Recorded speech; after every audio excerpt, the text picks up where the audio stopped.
तरी मित्रांनो आज आपण त्या शेतकऱ्यांची मुलाखत घेतलेली होती, मागचा व्हिडिओ तुम्ही पाहून घ्यावा. शेतकरी मित्रांनो काय असतं की कैरी सेटिंग पाहू शकता तुम्ही, कैरी सेटिंग एकदम बेस्ट झालेली आहे कापसामध्ये आणि शेतकरी त्यांचा जो अनुभव असतो तोच आपण शेतकऱ्यांना कळवत असतो. शेतकरी मित्रांनो तुम्ही आपल्या स्मार्ट फार्मर यूट्यूब चॅनल नवीन असाल तर आपल्या चॅनलला सबस्क्राईब करून घेणे. शेतकरी मित्रांनो एका शेतकऱ्याच्या प्लॉटवर आलेलो आहे, त्यांनी गायत्री परफेक्ट वापरलं होतं. तर आपलं नाव सांगा दादा.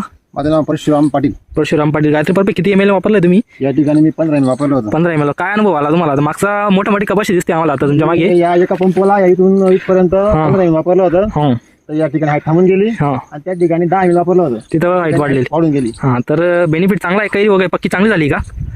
कैरी वगैरे पक्की एकदम एक नंबर झालेली आहे. हां माल मुलगी जवळ लागलाय. हां तर शेतकरी मित्रांनो असं गायत्री परफेक्ट साईजसाठी तुम्ही जर वापरलं योग्य प्रमाण वापरावं. जर तुमची कंबर लेवलला कपाशी असेल तर 5 ml, खांद्या लेवलला असेल तर 10 ml आणि जर जास्तीत मोठी असेल तर आपल्याला 15 ml आपल्याला वापरून घ्यायचं आहे. तर शेतकरी मित्रांनो असे जर नवीन व्हिडिओ पाहण्यासाठी आपल्या स्मार्ट फार्मर यूट्यूब चॅनलला सबस्क्राईब करून घेणे. धन्यवाद. हा एक अनुभव आहे, जास्त कमी वापरून त्यासाठी आपण हा व्हिडिओ टाकतोय.